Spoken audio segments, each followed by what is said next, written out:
दोस्तों आज के वीडियो के अंदर हम कैंडल्स की साइकोलॉजी को समझेंगे कि किस तरह की कैंडल में बायर बहुत ज्यादा एक्टिव होते हैं और किस तरह की कैंडल में सेलर्स बहुत ज्यादा एक्टिव होते हैं और ऐसी कौन सी कैंडल है जिनमें ना तो बायर होते हैं और ना ही सेलर होते हैं। दोस्तों जिस तरह से हम किसी इंसान के चलने फिरने और उसके रूटीन को देखकर उसकी साइकोलॉजी को जानते हैं कि उसका भविष्य किस तरह का होने वाला है, सेम इसी प्रकार से हम मार्केट में कैंडल की बॉडी बेग और उसके व्यवहार को देखकर ये बता सकते हैं कि प्राइस को कंट्रोल कौन कर रहा है, बायर कर रहे हैं या फिर सेलर, और ये पता कर सकते हैं कि मार्केट किस तरफ जा सकती है। दोस्तों बाजार के अंदर बहुत सारे ऐसे ट्रेडर होते हैं जिनको कैंडल की साइकोलॉजी बिल्कुल भी समझ में नहीं आती है, जिसके कारण वो गलत ट्रेड लेते हैं और उनको लॉस हो जाता है। अगर आप भी ग्रीन कैंडल को देखकर इस तरह से सोचते हैं कि ये बायर की कैंडल होती है और रेड कैंडल को देखकर ये सोचते हैं कि ये सेलर्स की कैंडल होती है, तो आप पूरी तरह गलत सोच रहे हैं, क्योंकि हम कैंडल के कलर को देखकर कभी ये नहीं समझ सकते कि ये बायर कंट्रोल कैंडल है या फिर सेलर कंट्रोल कैंडल है। अब कौन सी कैंडल बायर के कंट्रोल्स में होती है और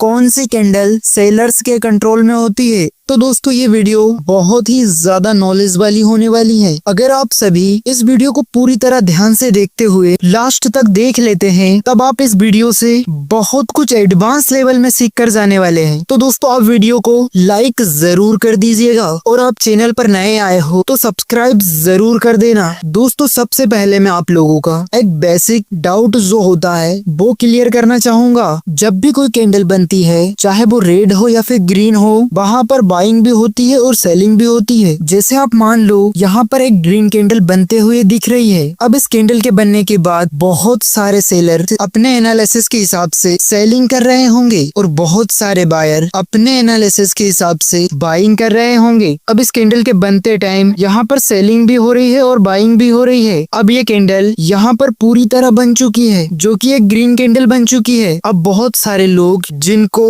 कैंडल की साइकोलॉजी के बारे में बिल्कुल पता नहीं है, वो ये सोचते हैं कि ये कैंडल ग्रीन बनी हुई है, इसका मतलब ये है कि प्राइस बायर्स के कंट्रोल में है। लेकिन आपको इसके कलर को देखकर ये डिसाइड नहीं करना है कि ये कैंडल किसके कंट्रोल में है, ये बायर के कंट्रोल में है या फिर सेलर्स के। इसको जानने के लिए इसकी पूरी साइकोलॉजी को जानना होगा। दोस्तों वीडियो को आपको बहुत ही ध्यान से देखना होगा और वीडियो को बिल्कुल भी स्किप नहीं करना है। इस वाले वीडियो को लास्ट तक देखने के बाद आप किसी भी कैंडल की साइकोलॉजी को बहुत आसानी से समझ पाएंगे। और वीडियो के लास्ट में मैं आपको एक कैंडल बताऊंगा, तो आपको उसे देखकर बताना होगा कि ये बायर के कंट्रोल में है या फिर सेलर्स के। आप उसका आंसर तब दे पाएंगे जब आप कैंडल की साइकोलॉजी को समझना सीख जाएंगे। तो हमारे बाबा का नाम लेकर स्टार्ट करते हैं। अब आप यहाँ पर देख सकते हैं, यहाँ पर आपको दो कैंडल्स दिख रही हैं, एक रेड वाली है और दूसरी ग्रीन वाली है। बहुत सारे ऐसे लोग होते हैं जो ये ग्रीन वाली को बायर्स कंट्रोल कैंडल कहते हैं और रेड वाली को सेलर्स कंट्रोल कैंडल कहते हैं, लेकिन हम इन दोनों को बेरिश कैंडल ही कहेंगे, क्योंकि इन दोनों कैंडल्स में सेलर का नियंत्रण देखने को मिल रहा है। अब जानते हैं कैसे। दोस्तों जब ये ग्रीन वाली कैंडल चार्ट में बनने लगती है तब प्राइस किसी एक जगह से ओपन होता है और ये ओपन पॉइंट बन जाता है। जब ये बनना चालू होती है तो इसके अंदर बायर बहुत ज्यादा संख्या में बाइंग करते हैं, जिसके कारण प्राइस ऊपर की ओर जाता है और एक पॉइंट पर पहुंचने के बाद बायर्स अपना इंटरेस्ट कम कर देते हैं, जिसके कारण यहाँ पर बायर कम होने लगते हैं और जो सेलर एक्टिव होते हैं उनको ज्यादा प्राइस पर सेल करने का एक मौका मिल जाता है। अब सेलर सेलिंग करना चालू कर देते, जिसके कारण प्राइस नीचे आने लगता है। अब प्राइस अपने ओपनिंग पॉइंट के पास जब पहुंचता है तब ये प्राइस क्लोजिंग कर देता है, जिस कारण से ये कैंडल कुछ इस प्रकार की ग्रीन कैंडल बन जाती। जब इस तरह की कैंडल हमको चार्ट में देखने को मिलती है तो इस प्रकार की कैंडल को हम इसे बुलिश कैंडल ना कहते हुए बेरिश कैंडल कहते हैं, क्योंकि जब प्राइस ओपन हुआ है तो बायर्स ने इसे ऊपर तो लेकर गए हैं, लेकिन जब इस पॉइंट से सेलर एक्टिव हो जाते हैं और वो सेलिंग करने लगते हैं तो बायर्स इसके प्राइस को कंट्रोल नहीं कर पाते हैं, जिसके कारण प्राइस नीचे की साइड आ जाता है और कैंडल के अंदर एक लॉन्ग अपर बिग बन जाती है, जिससे हमको ये बात पता चलती है कि इस कैंडल के अंदर सेलर बहुत ज्यादा एक्टिव हैं और प्राइस जो है वो सेलर्स के कंट्रोल में है। अब इस इस पोजीशन में आप अपना एनालाइज करते हुए सेलिंग में प्लान कर सकते हैं। और दोस्तों सेम इसी प्रकार से जब ये रेड वाली कैंडल चार्ट के अंदर बनने लगती है तो तब प्राइस किसी एक पॉइंट से ओपन होता है और यहाँ पर जो सेलर होते हैं वो सेलिंग करने लगते हैं, जिसके कारण प्राइस यहाँ से थोड़ा सा नीचे तो आ जाता है। अभी थोड़ा सा जब नीचे आता है तो इस जगह पर बायर्स एक्टिव होने लगते हैं और वो लोग यहाँ पर बाइंग करना चालू कर देते हैं, जिसके कारण बाइंग प्रेशर बहुत ज्यादा देखने को मिलता है और डिमांड बढ़ने लग जाती है। अब प्राइस ऊपर जाना चालू कर देता है और एक पॉइंट पर पहुंचने के बाद इस जगह पर सेलर फिर से आ जाते हैं। अब सेलर सेलिंग करना चालू कर देते हैं, जिसके कारण सेलिंग प्रेशर हमें बहुत ज्यादा देखने को मिलता है, मतलब सप्लाई बढ़ जाती है। अब प्राइस नीचे की ओर आने लग जाता है और अपने ओपनिंग पॉइंट को ब्रेक करते हुए नीचे क्लोजिंग कर देता है और ये कुछ इस प्रकार की रेड कैंडल बन जाती है, जिसकी अपर बिग बहुत बड़ी होती है और इस कैंडल को भी हम बेरिश कैंडल ही कहेंगे, क्योंकि इस कैंडल के अंदर भी हमें सेलिंग प्रेशर ज्यादा देखने को मिल रहा है और इसकी अपर बिग भी बड़ी बनी हुई है। इसका ये मतलब है कि प्राइस एक पॉइंट तक गया था, क्योंकि इस जगह से बहुत सारे सेलर सेलिंग करना चालू कर देते हैं, जिसके कारण प्राइस में हमें बहुत ज्यादा सेलिंग देखने को मिली थी और प्राइस नीचे की साइड आ गया था। तो आपको हमेशा ये चार्ट में देखना है, जब भी आपको इस तरह की रेड या फिर ग्रीन कैंडल बनते हुए दिखे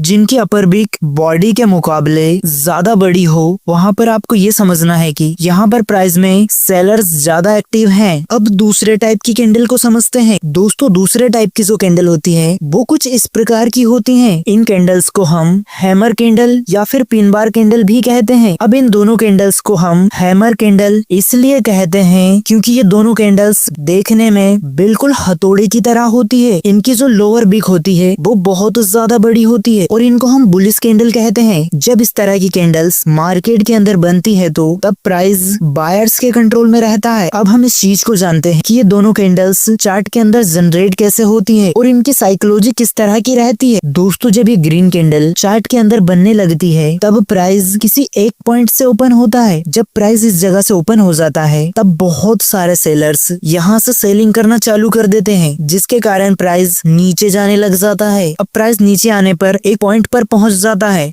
अब यहाँ पर सेलर्स अपना इंटरेस्ट कम कर देते हैं और जो बायर्स होते हैं वो यहाँ पर एंट्री करना चालू कर देते हैं, जिसके कारण प्राइस में डिमांड बहुत ज्यादा बढ़ने लगती है और प्राइस ऊपर जाने लगता है। और अब प्राइस ऊपर जाता है तो वो अपने ओपनिंग पॉइंट को भी ब्रेक कर जाता है और ऊपर जाकर क्लोजिंग कर देता है और हमारी हैमर कैंडल बनकर तैयार हो जाती है। इसकी लोअर बिग बॉडी के मुकाबले बहुत ज्यादा बड़ी होती है, जिस चीज से हमें ये समझ में आता है कि इस कैंडल में बायर बहुत ज्यादा एक्टिव है, मतलब प्राइस जो है वो बायर्स के कंट्रोल में है। तो दोस्तों अब जब भी आपको चार्ट के अंदर इस तरह की कैंडल बनती दिखे तो आप इस जगह पर अपनी एनालाइज करते हुए बाइंग में प्लान कर सकते हैं। सेम इसी तरह से दोस्तों ये रेड वाली कैंडल मार्केट में बनना चालू करती है तब प्राइस किसी एक जगह से ओपन होता है। अब प्राइस इस जगह से ओपन होता है तो बहुत सारे सेलर्स एंट्री करना चालू कर देते हैं, जिसके कारण प्राइस यहाँ से नीचे आने चालू कर देता है। अब प्राइस नीचे आता है और एक जगह पर पहुँचता है तो सेलर्स अपना इंटरेस्ट कम करने लगते हैं और इस जगह पर बायर्स एक्टिव हो जाते हैं और बहुत सारे बायर्स यहाँ पर बाइंग चालू कर देते हैं और प्राइस यहाँ से ऊपर की साइड जाने लगता है। जब प्राइस ऊपर जाता है और ओपनिंग पॉइंट के पास पहुँचता है तो वो यहाँ पर क्लोजिंग कर देता है और ये वाली कैंडल्स इस तरह से रेड हैमर कैंडल बन जाती है। इसकी लोअर बिग बहुत बड़ी होती है और इस चीज से हमें पता चलता है कि प्राइस में बायर ज्यादा एक्टिव हैं और प्राइस बायर्स के कंट्रोल में है। अब दोस्तों आपको इस चीज को देखना है कि मार्केट के अंदर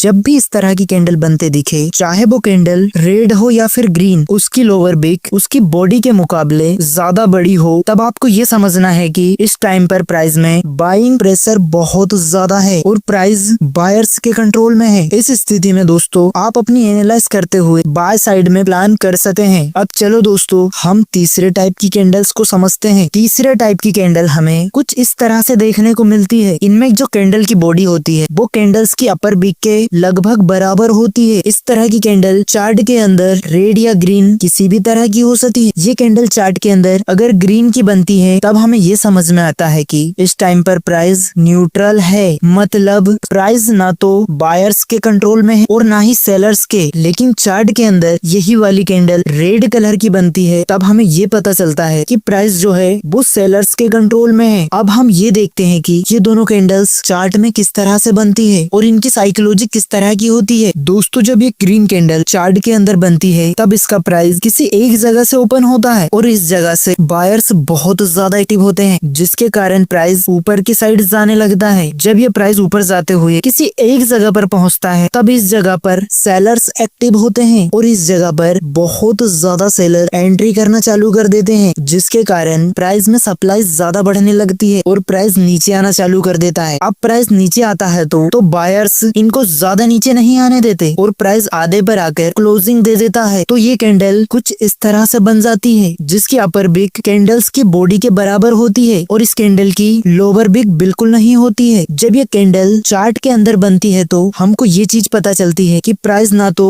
बायर्स के कंट्रोल में है और ना ही सेलर्स के, क्योंकि जब ये कैंडल इस जगह से बनना चालू होती है तब बायर्स प्राइस को ऊपर की साइड ले जाते हैं, लेकिन सेलर्स जब इस जगह पर एंटर होते हैं तो सेलर्स से आधे पर ले आते हैं, जिसके कारण हमें बायर्स और सेलर्स सेम पावर से देखने को मिलते हैं। तो दोस्तों इस तरह की कैंडल हमें अगर चार्ट के अंदर दिखती है तब हमें ये चीज पता चलती है कि प्राइस पूरी तरह न्यूट्रल है। इस तरह की कैंडल बनती है उस टाइम पर आपको ट्रेड में एंट्री बिल्कुल नहीं लेना है। जब रेड कलर की कैंडल मार्केट में बनने लगती है तब प्राइस एक जगह से ओपन होता है। अब यहाँ पर बायर्स एक्टिव होने लगते हैं और वो बहुत ज्यादा मात्रा में बाइंग चालू कर देते हैं, जिसके कारण प्राइस में बहुत अच्छी डिमांड बढ़ने लग जाती है। अब प्राइस यहाँ से ऊपर जाने लग जाता है और प्राइस ऊपर जाता है तो और एक पॉइंट पर पहुंचने के बाद यहाँ पर बहुत ज्यादा सेलर एक्टिव हो जाते हैं और वो सेलिंग करते हैं, जिसकी वजह से अब सप्लाई बढ़ जाती है तो प्राइस नीचे आने लग जाता है। अब बायर इसको जितना ऊपर लेकर जाते हैं उससे डबल नीचे आ जाता है प्राइस और नीचे आकर क्लोजिंग दे देता है और अब ये कैंडल कुछ इस प्रकार की बन जाती है, जिसकी ऊपर की बिग उसकी बॉडी के बराबर होती है और इसकी लोअर बिग नहीं होती है। जब इस तरह की कैंडल मार्केट में बनती है तो इस बात का पता लगता है कि प्राइस सेलर्स के कंट्रोल में है, क्योंकि प्राइस जब इस जगह से ओपन होता है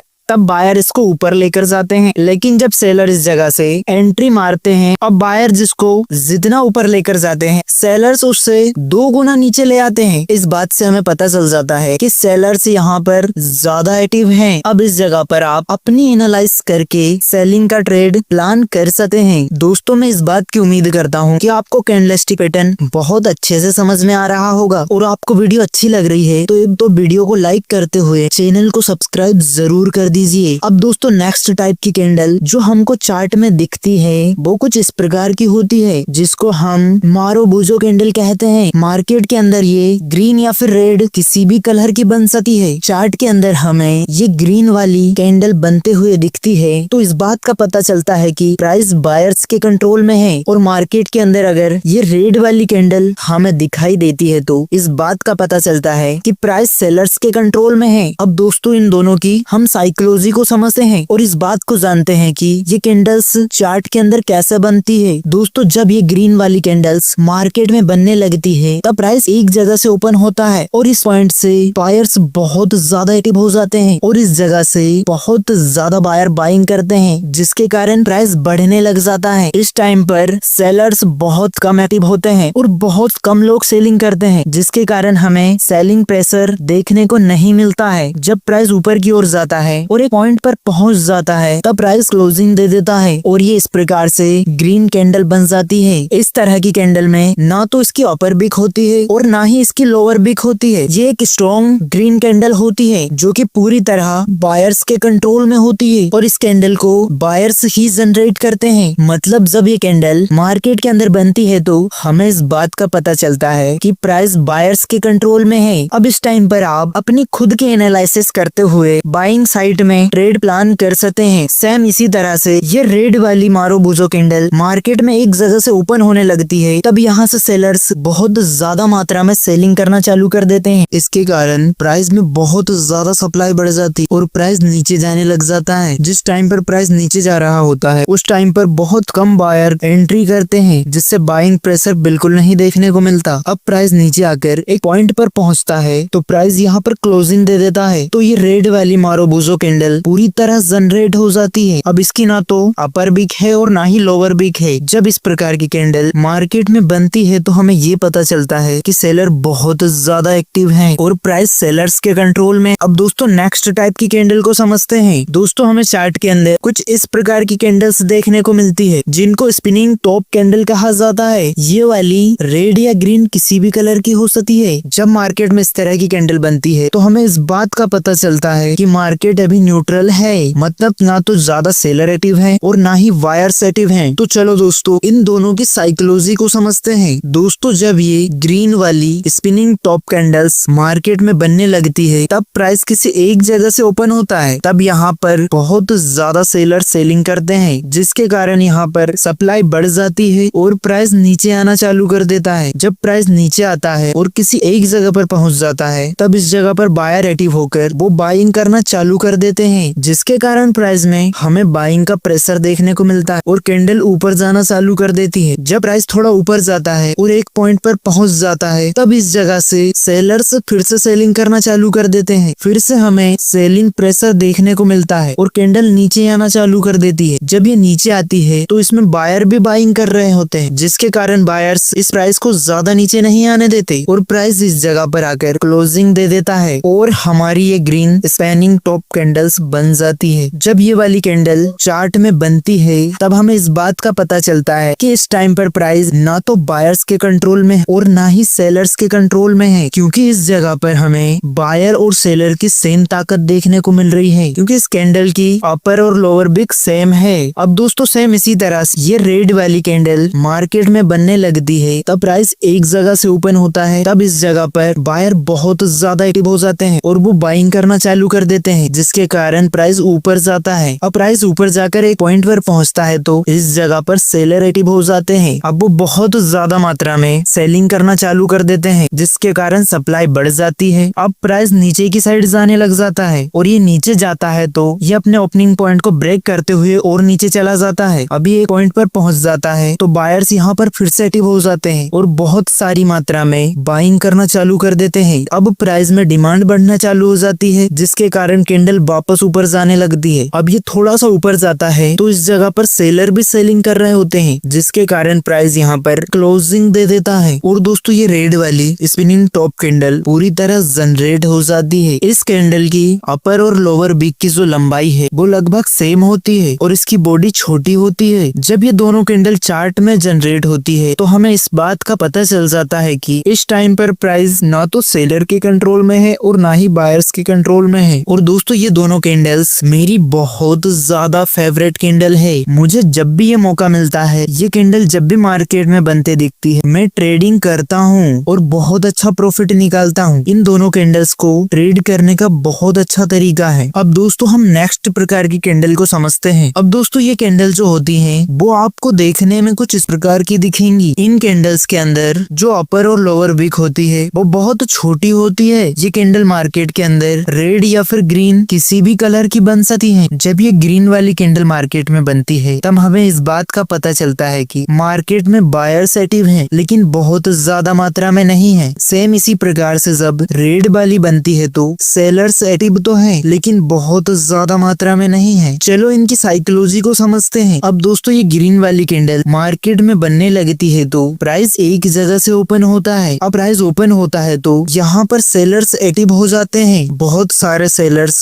सेलिंग चालू कर देते हैं। अब प्राइस में सप्लाई बढ़ जाती है तो प्राइस नीचे की ओर आ जाता है। अब प्राइस नीचे जाकर एक पॉइंट पर पहुंचा है तो तब इस जगह पर बायर्स एक्टिव हो जाते हैं। अब बहुत सारे बायर्स बाइंग चालू कर देते हैं जिससे प्राइस की डिमांड बढ़ने लगती है। अब प्राइस ऊपर जाते हुए किसी एक पॉइंट पर पहुंचता है तब यहाँ पर फिर से सेलर एक्टिव हो जाते हैं और सेलर प्राइस को वापस नीचे ले जाने की कोशिश करते हैं। लेकिन बायर्स जो होते हैं वो प्राइस को ज्यादा नीचे नहीं जाने देते क्योंकि बायर्स अभी भी यहाँ पर बाइंग कर रहे होते हैं जिसके कारण प्राइस क्लोजिंग दे देता है, जिस कारण हमारी ये ग्रीन कैंडल पूरी तरह जनरेट हो जाती है। दोस्तों जब भी इस प्रकार की कैंडल मार्केट के अंदर बनती है तो हमें इस बात का पता चलता है कि मार्केट में बायर्स मजबूत हैं लेकिन बहुत ज्यादा नहीं है। तो दोस्तों जब भी आपको इस प्रकार की कोई कैंडल बनते हुए दिखे तब आपको ये समझना है कि इस टाइम पर बायर्स एक्टिव तो हैं लेकिन बहुत ज्यादा नहीं है, क्योंकि इस कैंडल के अंदर हमें सेलर्स की ताकत भी देखने को मिल मिल रही है। अब दोस्तों इसी प्रकार से सेम मार्केट में ये रेड वाली कैंडल बनने लगती है, तब प्राइस एक जगह से ओपन होकर अब इस जगह पर बायर एक्टिव हो जाते हैं और वो बाइंग करना चालू कर देते हैं। प्राइस में डिमांड बढ़ती है और प्राइस ऊपर की ओर जाता है। अब प्राइस जब एक पॉइंट पर पहुंच जाता है तो इस जगह पर आकर सेलर्स एक्टिव होने लगते हैं। अब इस जगह पर बहुत सारे सेलर्स सेलिंग करना चालू कर देते हैं, जिसके कारण सप्लाई बढ़ जाती है और प्राइस नीचे आने लगता है। अब प्राइस इस जगह से नीचे किसी एक पॉइंट तक जाता है तो इस जगह पर बायर्स फिर से एक्टिव हो जाते हैं। अब बायर्स प्राइस को फिर से ऊपर ले जाते हैं, लेकिन इस टाइम पर सेलर्स प्राइस को ज्यादा ऊपर नहीं जाने देते, क्योंकि इस जगह पर सेलर्स भी सेलिंग कर रहे होते हैं, जिसके कारण प्राइस थोड़ा सा ऊपर जाकर क्लोजिंग दे देता है और हमारी ये वाली रेड कैंडल पूरी तरह जनरेट हो जाती है। अब दोस्तों इस प्रकार की कैंडल हमें जब भी मार्केट के अंदर दिखती है तब ये पता चलता है कि इस टाइम पर प्राइस में सेलर्स स्ट्रॉन्ग है, लेकिन बहुत ज्यादा स्ट्रॉन्ग नहीं है। इस जगह पर आपको ट्रेड का प्लान नहीं करना है, क्योंकि इस कैंडल के अंदर हमें बायर्स का पावर भी देखने को मिल रहा है। दोस्तों ये सारी हमारी 6 प्रकार की कैंडल्स हैं जो हमको मार्केट में देखने को मिलती है। अब दोस्तों मुझे उम्मीद है कि आपको ये वीडियो बहुत अच्छी लगी होगी और आपको बिल्कुल डिटेल में समझ में आ गई होगी कि किसी भी प्रकार की कैंडल मार्केट में किस तरह से जनरेट होती है। अगर आपको वीडियो अच्छी लगी है और आपको वीडियो से बहुत कुछ सीखने को मिला है, तब तो वीडियो को लाइक करते हुए चैनल को सब्सक्राइब जरूर कर देना। अब दोस्तों आप इस कैंडल को देखिए और इसकी साइकोलॉजी को समझे और हमें कमेंट के अंदर ये बताएं कि इस टाइम पर बायर्स स्ट्रॉन्ग है या फिर सेलर्स। अगर आप लोगों ने इस वीडियो को पूरी तरह ध्यान से देखा होगा और सब कुछ सही से समझा होगा, तब तो आप ये सही से जरूर बता पाएंगे। तो अब आप कमेंट कर जरूर बताएं कि इस टाइम पर बायर्स एक्टिव है या फिर सेलर, और आपको अगली वीडियो किस टॉपिक के ऊपर चाहिए ये भी कमेंट कर जरूर बताएं। तो दोस्तों मिलते हैं हम नेक्स्ट वीडियो में, जब तक के लिए थैंक्स फॉर वॉचिंग वीडियो।